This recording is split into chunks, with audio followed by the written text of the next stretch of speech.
ሃሚንግ ስፖርት በሀገራዊና ዓለም አቀፍ ስፖርታዊ ጉዳዮች ላይ የሚያተኩር ዝግጅት።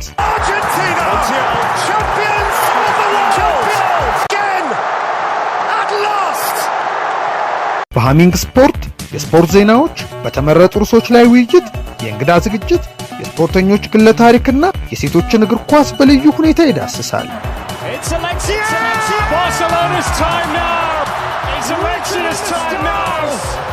ሃሚንግ ስፖርት ስፖርትን ቀዳሚ ዘይቤ በማድረግ ስኬትን በተግባር እናረጋግጥ።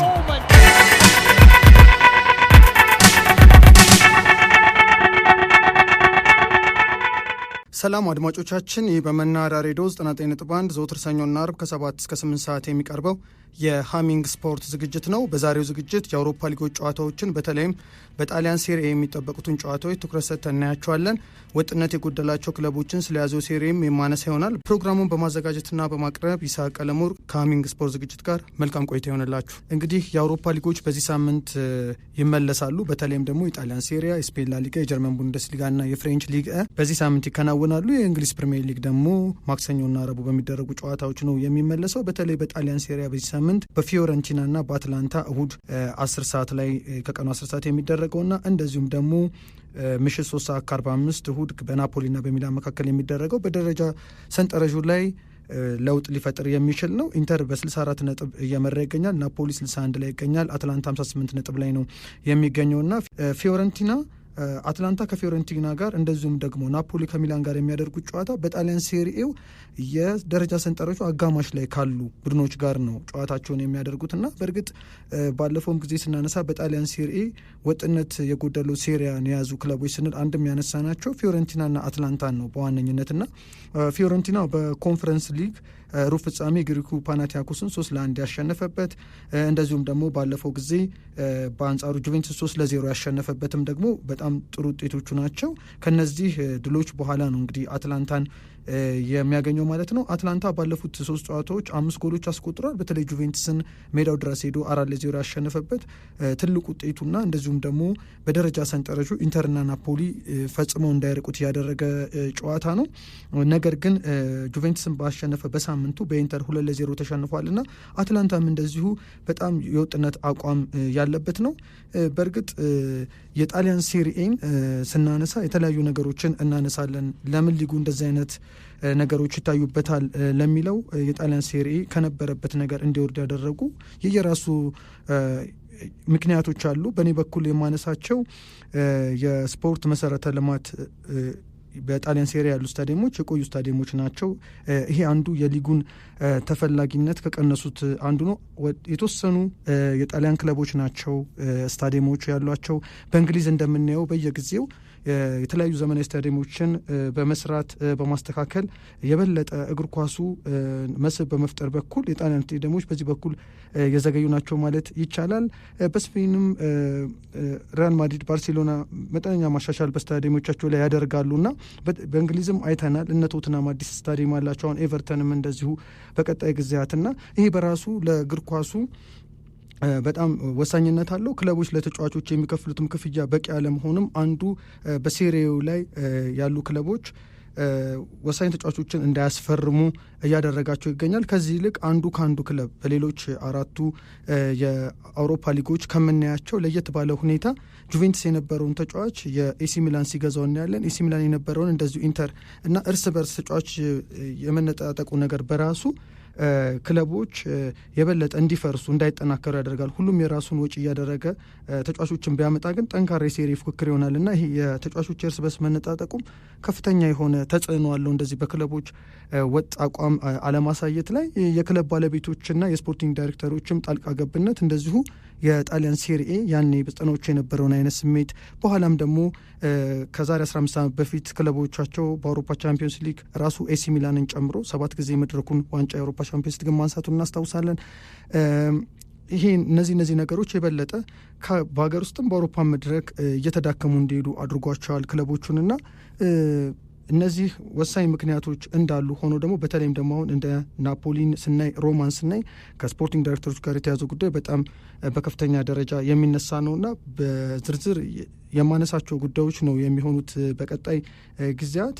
በአውሮፓ መድረክም የጣሊያን ክለቦች 15 ዓመታት ወደዚህ በጣም ጠንካሮች ናቸው ማለት አይቻልም። በእርግጥ የጆዜ ሞሪኒዮ ኢንተር ባየር ሙኒክን አሸንፎ ከዚህ በፊት ዋንጫ ያነሳበትን እንጠቅሳለን። በኋላም ደግሞ ከማንቸስተር ሲቲ ጋር ለፍጻሜ የደረሰውን ኢንተር ሚላንን አይተናልና በአንጻሩ ኢንተር የተሻለ ነገር እያሳየ የመጣው ባለፈው እንደገለጽኩት አማካይ ዕድሜያቸው 9 የሆኑ ተጫዋቾችን ይዞ በሴሪያው በቀጣይ ጊዜ ከስር ይሄን ውጤቱን የሚያስጠብቁ አዲስ ቡድን መመስረት አለበት ብንልም የተሻለ ግን ሊንቀሳቀስ የቻለው በአሰልጣኙ ሲሞኔ ኢንዛጌ የተሻለ የስራ ነጻነትም ስላለው ጥሩ የተጫዋቾች ስብስብም ስላሉት በተጫዋቾችም አማራጭ ጥሩ የሆነ አማራጮች ስላሉት ነው ሴሪያውን የተቆጣጠረው ኢንተር ሚላንና ሌሎቹ ክለቦች ጋር ግን ቅድም በጠቀስኳቸው ምክንያቶች እነዚህ ነገሮች የሉምና እስቲ በዚህ ጉዳይ ላይ አድማጮች የጣሊያን ሴሪያ ላይ ያላችሁ አስተያየት ምንድነው የሚለውን የጣሊያን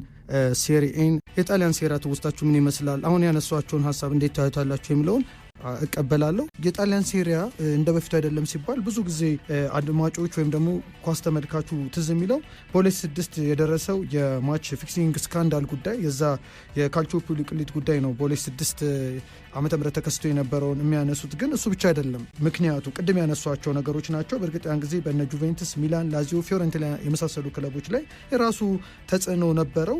በእርግጥ የሉቺያኖ ሞጂ በወቅቱ የነበሩት የጁቬንቱስ ክለብ አመራር ዳኞች ውጤትን እንዲቀለብሱ ያደረጉበት ሁኔታ በሰፊው ይነሳል። ግን ዳኝነት ጉዳዩ አንዱ ነገር ሆኖ ሳለ በእርግጥ የዚህ ጉዳይ ክለቦችን ብቻ ሳይሆን የጎዳው በዝውውር ላይ በስፖንሰርሺፕ ላይ የራሱ የሆነ አሉታዊ ተጽዕኖ ፈጥሮ ነበር። ቢሆንም ግን ቅድም የጠቀስኳቸው ምክንያቶች የስፖርት መሰረተ ልማቶች የቆዩ መሆን፣ ክለቦች ለተጫዋቾች የሚከፍሉት ክፍያ ማነስ፣ የክለብ ባለቤቶች ስፖርቲንግ ዳይሬክተሮች ጣልቃ ገብነት፣ በተለይም ደግሞ ለዚህ እንዳብነት የሚነሳው ሮማ ነው እና ሮማ ቅርብ ጊዜ እንኳን በዚህ ዓመት ልክ ከዛሬ 20 ዓመት በፊት እንዳደረገው የተለያዩ አሰልጣኞችን ይቀይር ነበር። ይሄ ደግሞ ለውጤቱም ማጣቱ ከፍተኛ የሆነ ተጽዕኖ ፈጥሮበታል። ፍሬድሪክ ዲኖት በኋላ ሞሪኒዮ መጡ። በሞሪኒዮ ጊዜ ደህና ነበር ሮማ።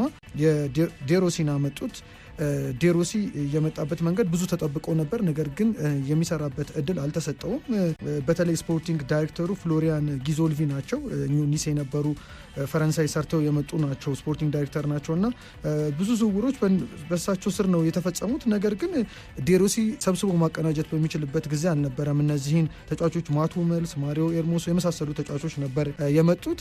አልሆነም። ዴሮሲን በአሳዛኝ ሁኔታ ከሮማ ከተሰናበተ በኋላ ኢቫን ቶሪች ከዛ ደግሞ የክላውዲዮ ራኔሪን ነው የመታው። አሁን ላይ ሮማን እያሰለጠኑ ያሉትና ሮማ በታሪኩ ከ20 ዓመት በፊት እንደተናገርኩት በ2004-2005 ነበር 2001 ፋቢዮ ካፔሎ ይዞት የነ ፍራንቺስኮ ቶቲ፣ ጋብሪኤል ባቲስቱታ ቲም ዋንጫ ማንሳቱን እናስታውሳለን የስኩዴቶን። ከዛ በኋላ ግን ከ3 ዓመት በኋላ እንደዚሁ በአንድ የውድድር ዓመት በ4 አሰልጣኞች ነበር ሲሰለጥን የነበረው። ሴዛር ፕራንድሊን፣ ከዛ ሩዲ ቮለርን፣ ጂጂ ዴልኔሪ፣ እንደዚሁ ብሩኖ ኮንቴን አምጥቶ እንደዚሁ አልቻለም ነበር። እንደውም ኢንዞ ሴላ ነው ምክትሉ ከመውረድ ራሱ ያተረፈውና ሻምፒዮን ሆኖ ከ3 ዓመት በፊት በ2001 ከዛ እንደዚህ አይነት ውጤት ለመምጣቱ እንደዚሁ ከስፖርቲንግ ዳይሬክተሮች ከክለብ አመራሮች ጋር የተያዙ ችግሮች በዋነኝነት የሚነሱ ናቸውና የጣሊያን ሴሪኤ ከጀርባ አሁን ለደረሰበት ነገር በእርግጥ በ90ዎቹ ወርቃማው ትውልድ ነበር።